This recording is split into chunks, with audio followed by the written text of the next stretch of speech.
Hey little boy, ready for the video? Let's do this.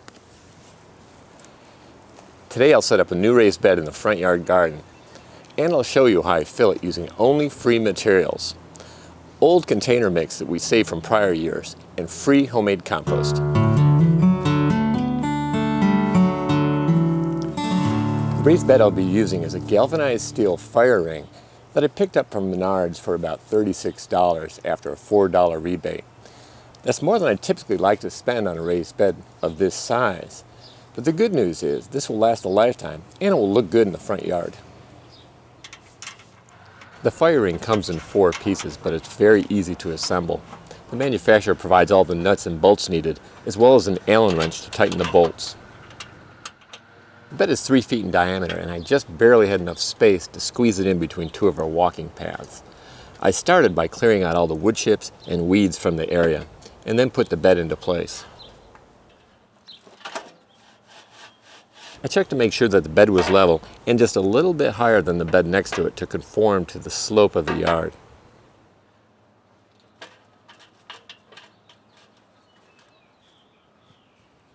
Now let's fill the bed. I stored all of our used container mix from last year in a geo bin right here in this area, and I've already used most of that soil to fill our 37 grow bags. I'll add the rest of the soil to our new raised bed, and I'll add homemade compost from our compost bin to both the raised bed and all of our containers.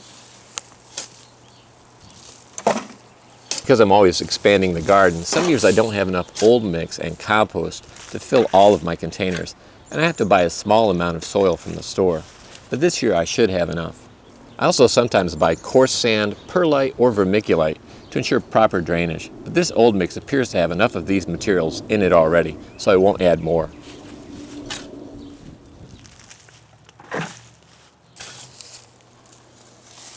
Okay, that's the last of our old container soil. Now let's get some homemade compost. And when I fill the bed, I'll alternate between the container soil and the compost, and that way I'll mix it together as I go.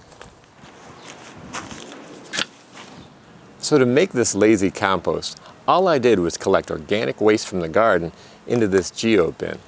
I didn't worry about carbon to nitrogen ratios, I didn't water the pile, I didn't turn it. I just collected the material here. And after about 2.5 years, I now have some really good compost. Some of the material on top hasn't fully broken down yet, but if I dig down deep, I can find some finished compost.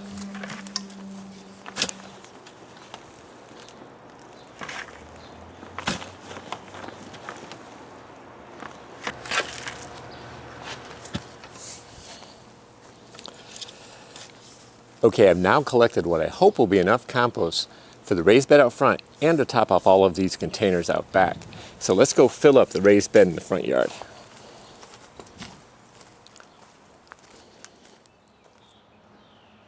I used roughly 2 parts container soil to 1 part compost as I filled the bed, and I alternated between the two. This is quite a bit of organic matter to have in a raised bed, so next year when I apply more compost, I may also mix in some coarse sand or perlite or vermiculite. This will help make sure that I don't have too much organic matter and that I have good drainage. I ended up using all of the container soil, but I had 4 buckets of compost left over, so I'll have plenty to top off all of my containers.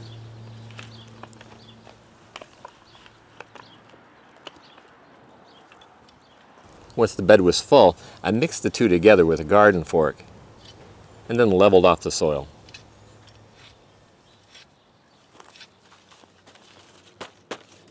Finally, to suppress weeds around the bed, I covered the area with brown corrugated cardboard and covered the cardboard with wood chips.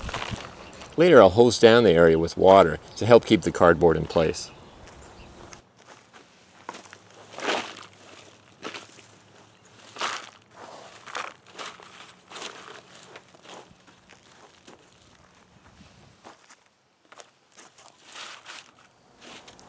Well, I hope you enjoyed joining me today as I set up our new raised bed in the front yard garden.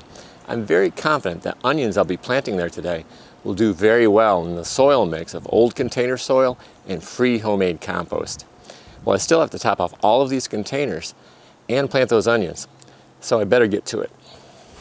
If you enjoyed this video, please give it a thumbs up, and if you haven't already, please subscribe for more videos on how to grow a lot of food on a little land without spending much or working harder than you have to.